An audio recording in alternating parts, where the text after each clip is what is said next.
Habari gani, karibuni, asanteni. We are so sorry we are late.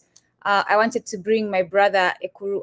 You all know him. He's been here before to tell us what is going on currently so that we can hear straight from someone on the ground on what is going on with our brothers and sisters in Kenya who are saying no to the financial bill. My name again is Nduku, as it says right there on the screen. Ndugu Aukot, karibu. Thanks so much, Nduku, and thanks for having me. You just pulled me out of a family event. I am so sorry, I know, but you know the movement never sleeps. But thank you so much for making time. Karibu. No, not a problem. Happy to make some time for you guys.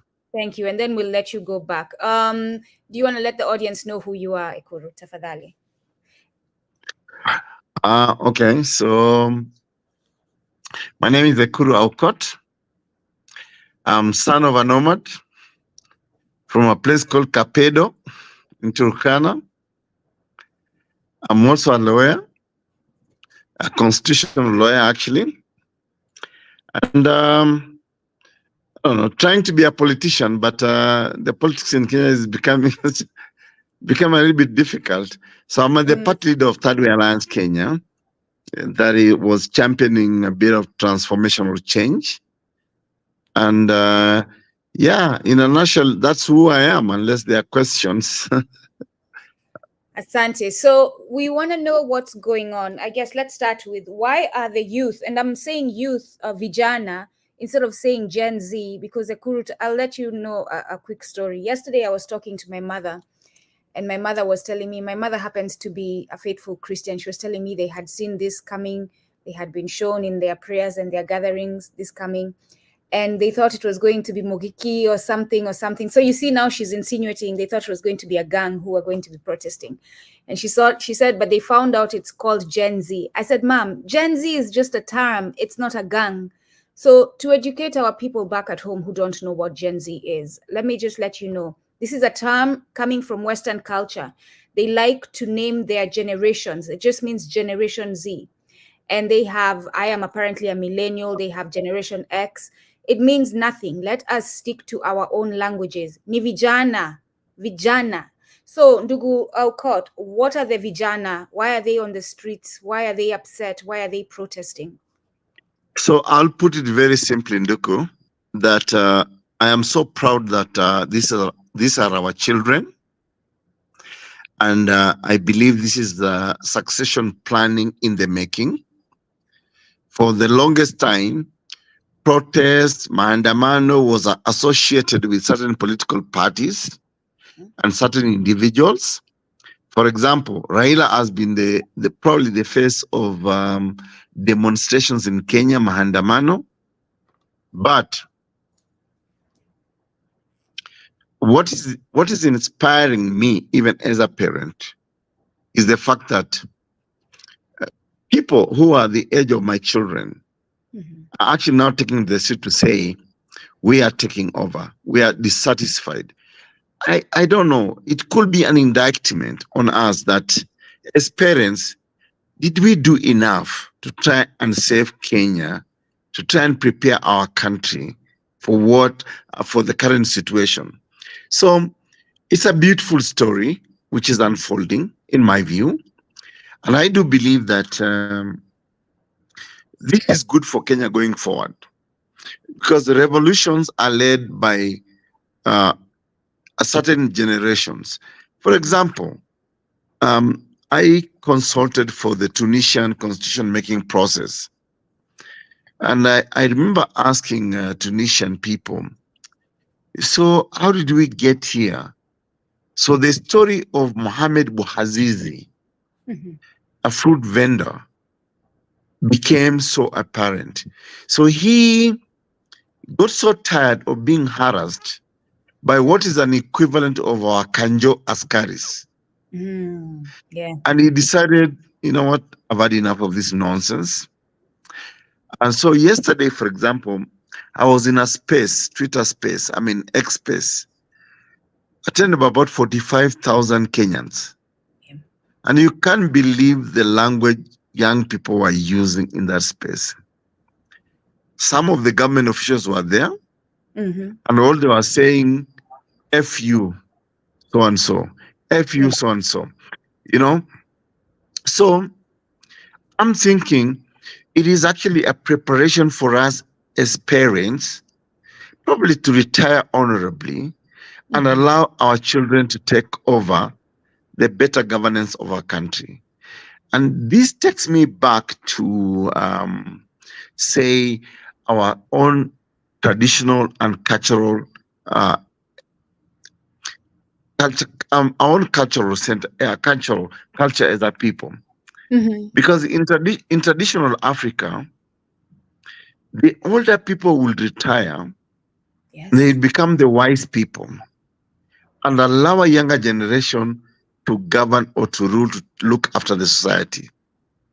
I'm loving this is happening in the context of our political dispensation, but there is another message that's coming up, that who really is controlling Kenya today as we speak. Thank you. So when you look at the finance bill, for example, evidence is emerging that it was not even drafted by us Kenyans. There is talk of the IMF, the World Bank, the globalists, the imperialists that want to control African countries. And why is that happening?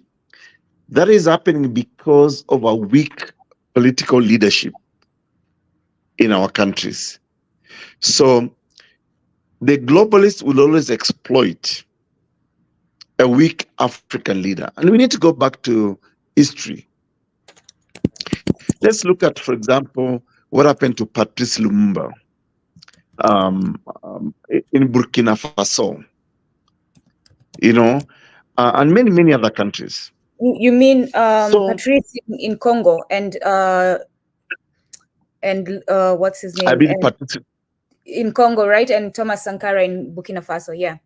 Thomas Sankara, Patrice Lumumba, and a few others. So the idea basically is that we need to begin to take charge of our own destiny as a people.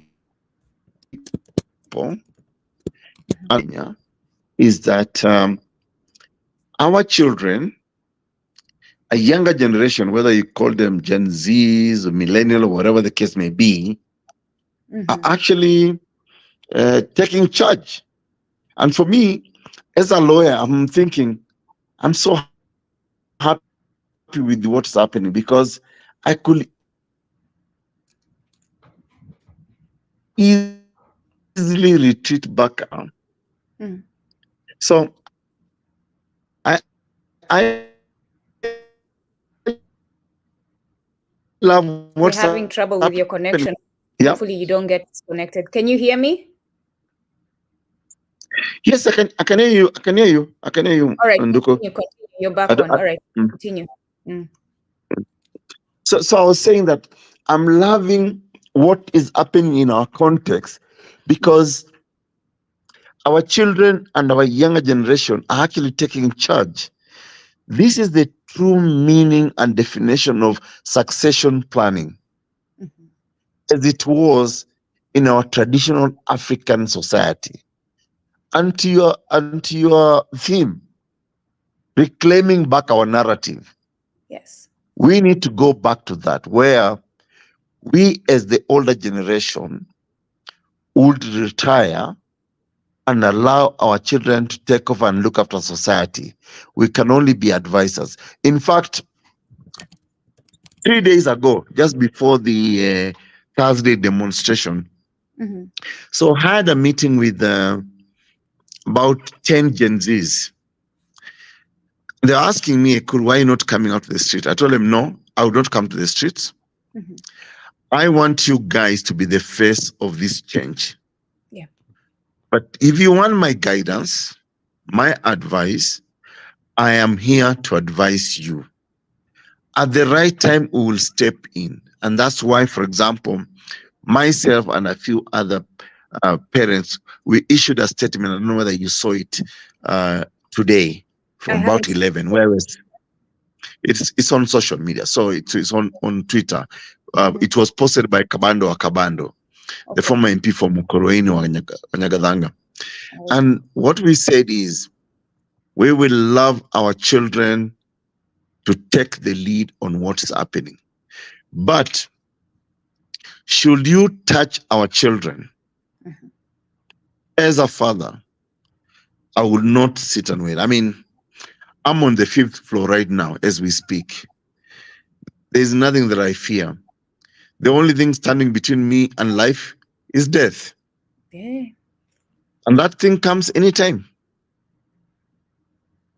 So I'm not afraid, but I would love to see my children express and enjoy their constitutional freedom.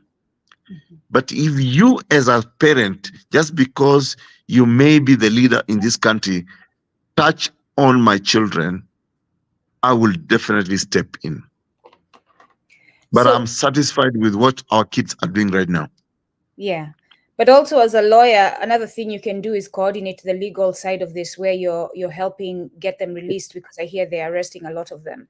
So if you can coordinate the legal movement where you bring together a bunch of lawyers to start strategizing on how they can deal with those who are getting arrested and advising them on what to do and what to say, that would be great. Um, I Ekuru, have I have posted publicly the fact that my pro bono legal services are available to nice. any of them, and I'll be available for them free of charge. Good. Good. That's good. You all heard that. For those who are in Kenya, and you know someone who's is in jail right now because they were in the protests, reach out to the Kuru. And the Kuru, I'm sorry, they're going to reach out if they see this. So please get a team to help you out. Um, I have so my office is already appraised of my promise.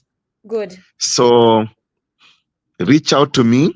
I Yes. have an entire legal team that is already prepared. We will be there for you, Good. Thank you so much. because whatever you are doing is a good cause for this country, and it is helping many of us who have been saying the same things that you are saying right now Mhm. to the regime in the past years. So I'm so happy that our children are actually succeeding us.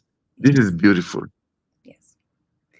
And to the elders, because like I said, I was speaking, my family is back at home, and I was speaking to some of my family, and they were saying, why are they on the streets? You know how elders always talk about young people as if they're troublemakers. And I said to them, no, no, no, no, no, no, no, no, they are on the streets to fight for you. Stop villainizing them. They are on the street to fight for you. They're on the street to make it known that this financial bill is oppressive, and they need it to stop. And I was reading some of it, which is actually insane. So I was going to ask what demands the young people are making, but before I ask that, let me just read something that Oscar Sudi, the representative from Kapseret, you know him? What a shame, because let I me tell know, you. a special human being. Let me read what he said and then you tell us about him, because clearly he's Okay. lacking in common sense. Anyway, he posted on Twitter, I laud the determination demonstrated by Gen Z. Going forward, the current leadership must incorporate their concerns in making major decisions. We must listen to them. Oh, hold on. I spoke to Ruto and we agreed that we will include Gen Z in the planning of next year's financial bill. So, what this man is saying to the youth is accept this bill this year, and I promise you, I spoke to the president, we're going to take care of you next year. Ekuru, please speak on this.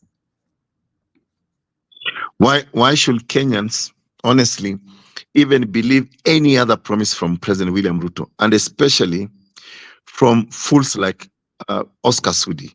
To be honest with you, I'm so disgusted as a Kenyan that the face of Kenya's leadership is Oscar Sudi, the Kibet and whatever. I mean, this is a guy whose even educational credentials is questionable. But today, he can actually say, be the face of leadership. In Kenya, we're supposed to be one of the most educated countries in sub-Saharan Africa. But how can Oscar Sudi, of all people, be the face of our leadership? And how can somebody calling himself William Ruto as president, I don't know, even claiming the title of a doctor of whatever, I don't know what it is, I mean, associate with people like Oscar Sudi, who are now speaking about, I mean, Ruto has been lying to Kenyans. And one of the reasons why the Gen Zs, the young people today are actually demonstrating is because of the lies. Yeah. Because Ruto said that he's going to form a government of I mean, what can you say? We can say that a government of low people, bottom up approach, watu wa wheelbarrow, watu wa mkokoteni, mama mboga, A people's government, he said watu wa mijengo. But look who he appointed into his cabinet, who are actually running our government today. We have rapists, we have murderers, we have the corrupt, people who are forgiven. So for me, there is no reason for any Kenyan to believe anything that Ruto says or any of his surrogates, especially who the hell is Oscar Sudi, to be honest. I mean, I dare ask that question. But Kenyans also have to take blame for this, because we all know who Ruto is. Ruto didn't just show up from anywhere. Like we know his record. It's always been a criminal record. He was in indictment, as you know, with the international courts and all that. So why would we expect any different? His record spoke for itself. So the beauty, let me tell you, Ndoku, at the risk of sounding very unpopular, so I actually voted for Ruto, by the way. And my reason was very simple. William Ruto, being the political and pathological liar he is, was going to give us an opportunity to end a fake dynastic claim by either the Kenyatas and the Odingas. But the advantage of William Ruto's presidency is the fact that he is not honest, he's a liar. And I keep praying every minute that I hope this really opens up Kenyans to see the truth about him. And maybe tomorrow, even Nduku will actually be our president, without people saying, oh, where is Nduku coming from? Where is the Kuru coming from? I hope we can have an El Molo. So Ruto presidency provides us with an opportunity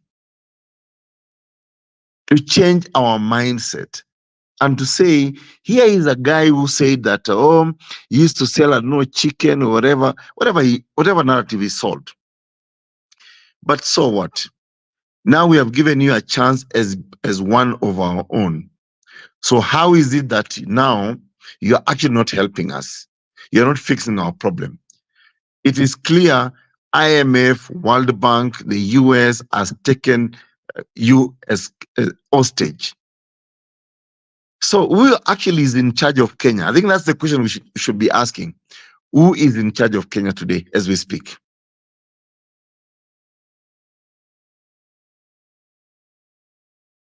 Nduku, I can't hear you. I think you're muted. Sorry, I muted myself. This morning I joined my brothers and sisters on Twitter, and I like that Kenyans are coming together, not only on the streets, but on Twitter to talk about this issue and the many issues that are underlying with it, which is then helping me, who's abroad, join the movement and protest in that way. And in this way, also having you here on Kumbukeni.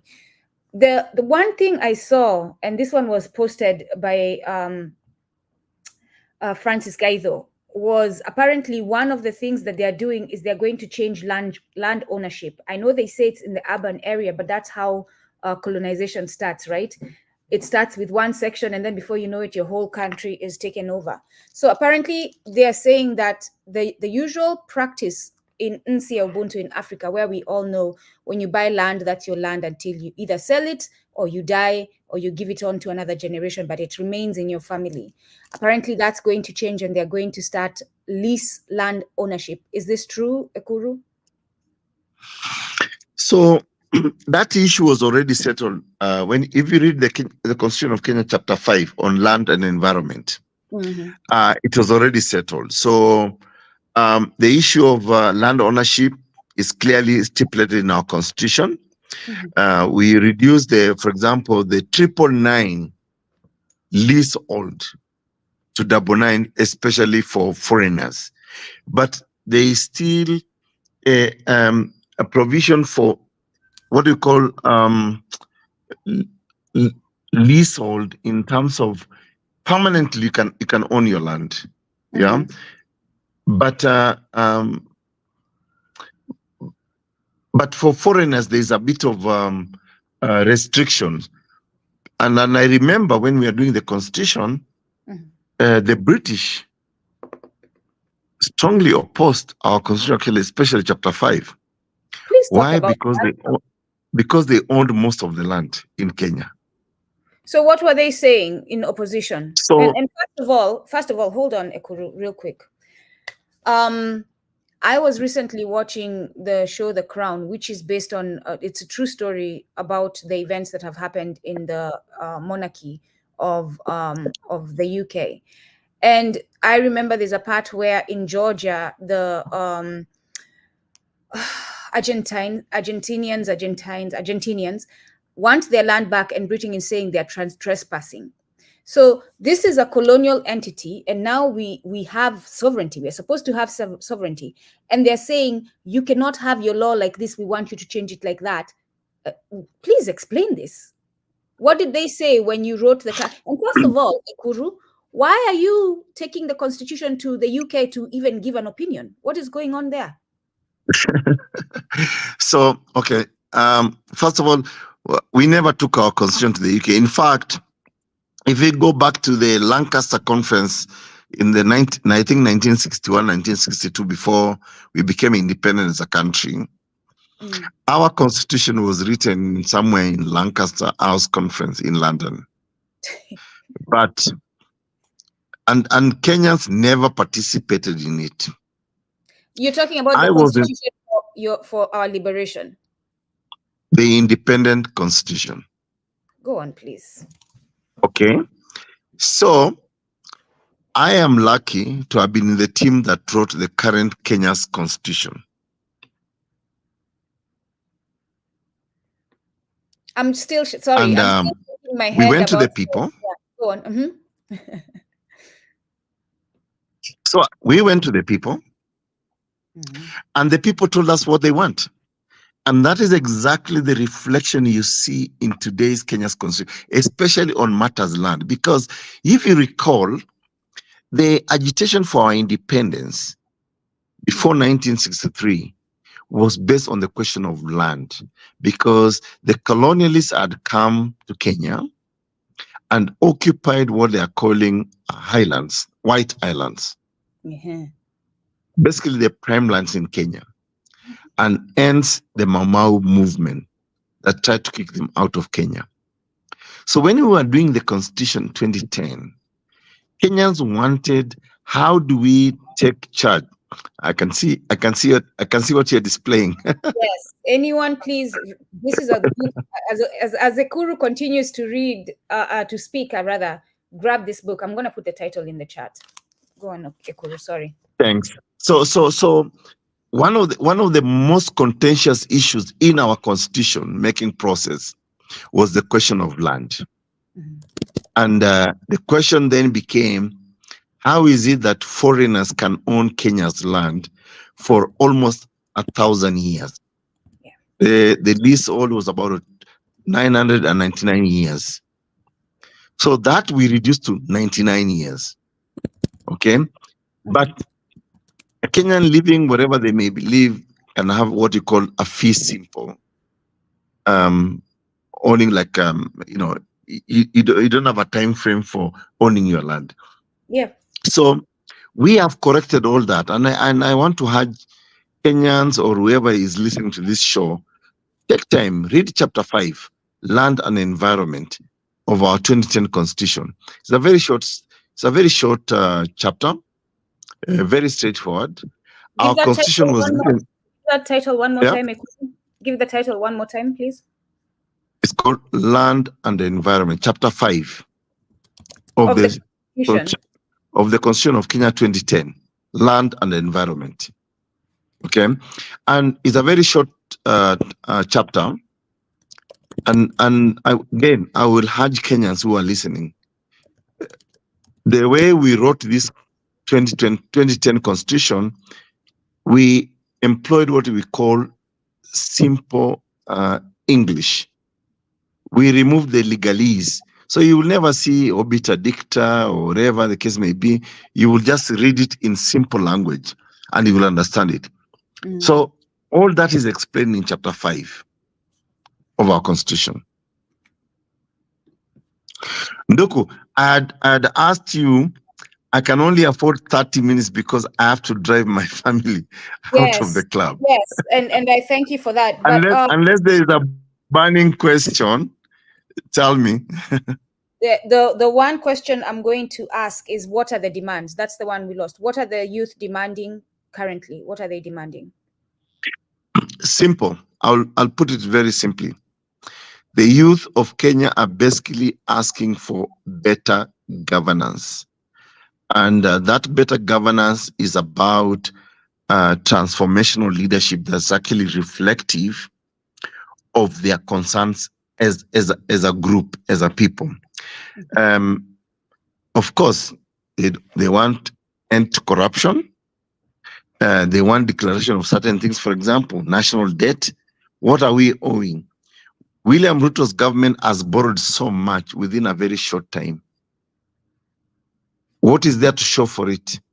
Yeah. Okay. I mean, they say that Uhuru's government borrowed so much, but somehow we can say, okay, there's an expressway, there is an SGR, there are certain things that are visible. So what is visible about this administration? And I think the most important ask from the Gen Zs, they want inclusion. They want a government that is inclusive of them. That isn't happening. Let me take you back to 2022 after the election and the declaration of William Ruto as president, and who he appointed as his cabinet. Look at the declarations. It's a government of so-called multi-millionaires or billionaires. But can you relate any of them to any invention, any discovery, the way you can probably talk of Bill Gates, Mark Zuckerberg, Elon Musk? So how do they acquire all these riches? Why would some nondescript fellow, a former Matatu Makanga called Oscar Sudi, be contributing 20 million in a church Arambe? So the Gen Zs are basically asking, we want a realistic leadership. That is the ask. But I hope they will definitely seek to take over the government of Kenya. So quickly, and I'll let you go. The one thing I know they're asking for is for Ruto to step down. They're asking for a change of government.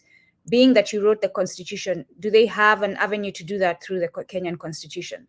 Can they get him Absolutely.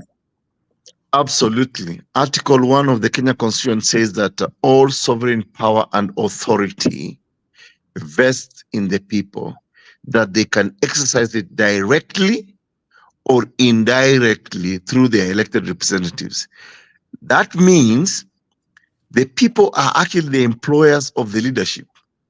When the leadership fails, you need to fire them. And what I'm liking is the fact that Kenyans are saying, we're not talking about 2027. This government has failed us. It must come now. And the only thing that they need right now is mobilization and consolidation of that demand. Listen, I'll listen in because I've just moved out of the club to speak to you. Yes, thank you so much. Thank you so much. Say pole to your family for me. Please tell them pole, and have a safe trip back home. Be safe also. Thank you, Nduku. Talk to you soon. Asante sana Kuru.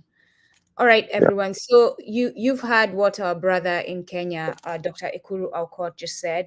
Again, he's a constitutional lawyer in Kenya, and we're grateful for him for joining us to tell us what is going on. Ekuru, do you want me to take you off the stage? Let me take you off. No, I can listen in. I mean, okay. I can. Yeah, I love my Bluetooth on. I can listen in. Okay. So, for those of you who have questions, you can put them in the chat, and we'll see. But go ahead and read the Kuru. I'm not sure what I'm finding. I keep finding PDFs, but they're not looking like what I'm seeing being posted on the platforms on social media. For example, there's one where I saw number 52 was land, but when I look at the number 52 on the PDF I have, it looks different. So if you have the PDF of the financial bill, send it to me and I'll distribute it to people so that they can read it for themselves.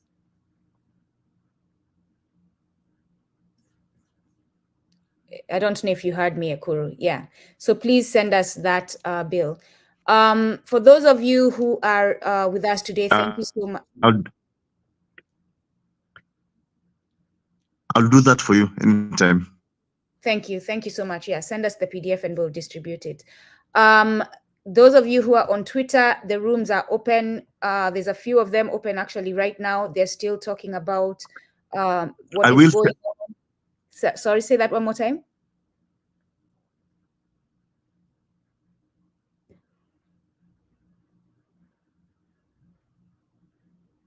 All right, yeah. So I just looked on Twitter. It seems like they closed the ones that they had up, but keep watching that space for those of you who want to know what's actually happening on the ground, and those of you who don't want to get it from the New York Times and the CNNs and the MSNBCs, if at all they're reporting this.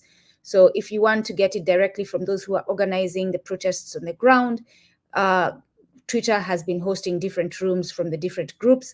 If you want to know what is happening, who's being arrested, the lives that have been lost, and we are very sorry to the families who've lost loved ones during these protests.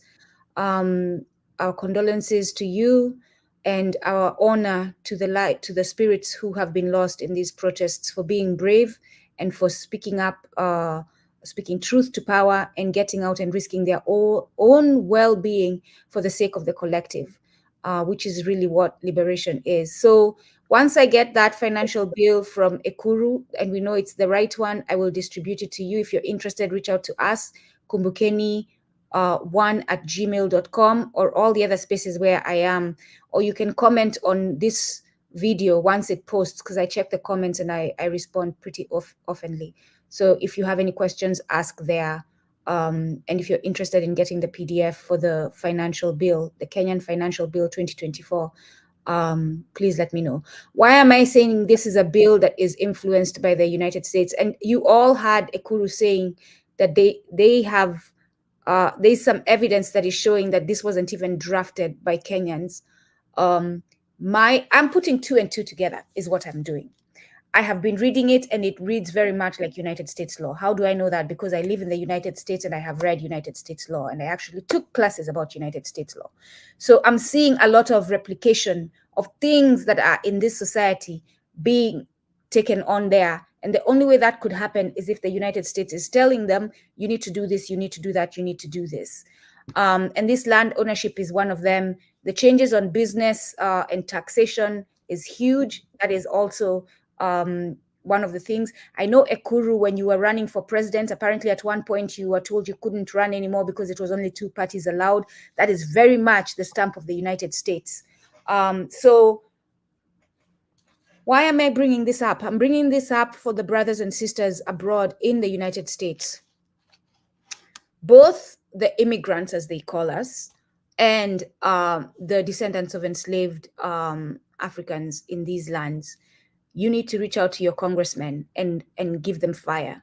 It's not even about getting a policy or what, just give them hell so that they start asking questions about why their government is interfering with a sovereign nation and the policies of a sovereign nation. And if they are a part of the interference, then hold them accountable. Because like Walter Rodney said, we are a part of the exploitation that is going on. We also have to hold ourselves accountable, those of us in these lands of these criminals. We have to ask ourselves, what are we doing that is helping these governments get the strength to go and exploit our brothers and sisters back at home? And then we have to check ourselves and do differently. And that's one way we can do it, which is why I was very keen to mention that the United States is very much involved in what is going on in Kenya and in Africa in general. So thank you all. Thank you, Ekuru. Asante sana. This is it. We did not have our usual session today because we were going to have a couple of elders from Australia. I shared a video earlier on. I didn't speak much to it.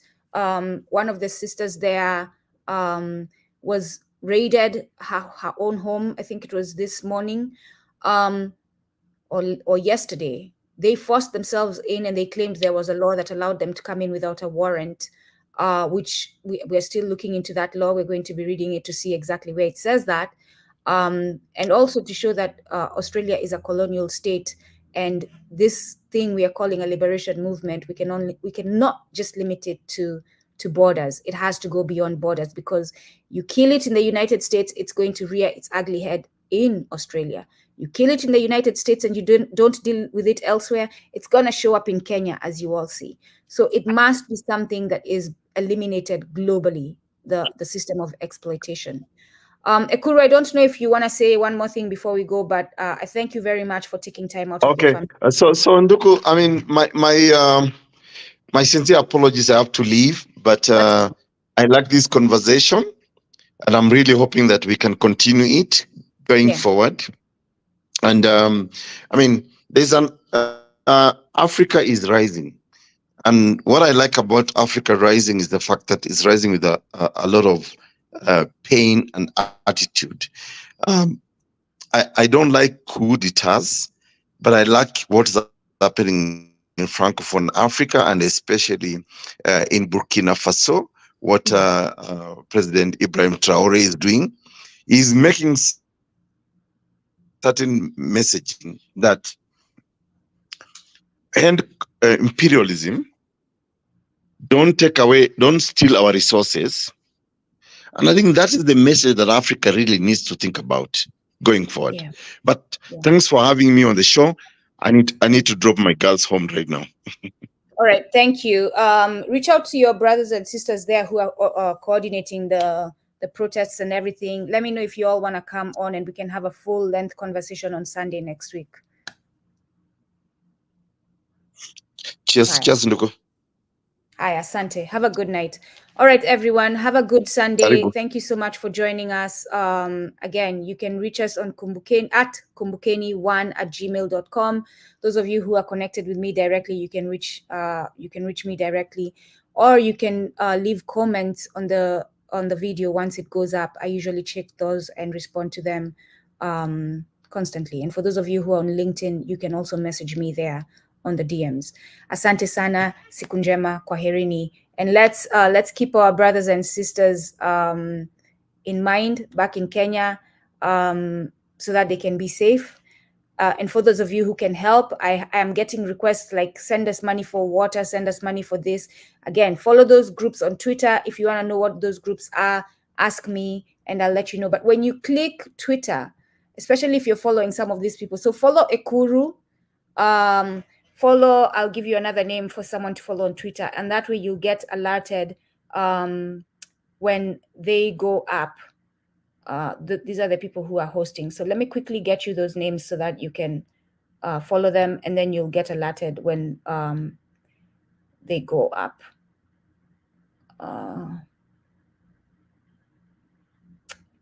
So you also a Kuru's name.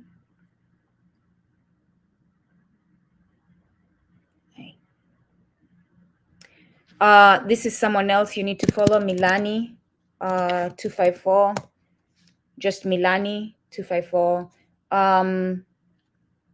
Actually, there is one on right now.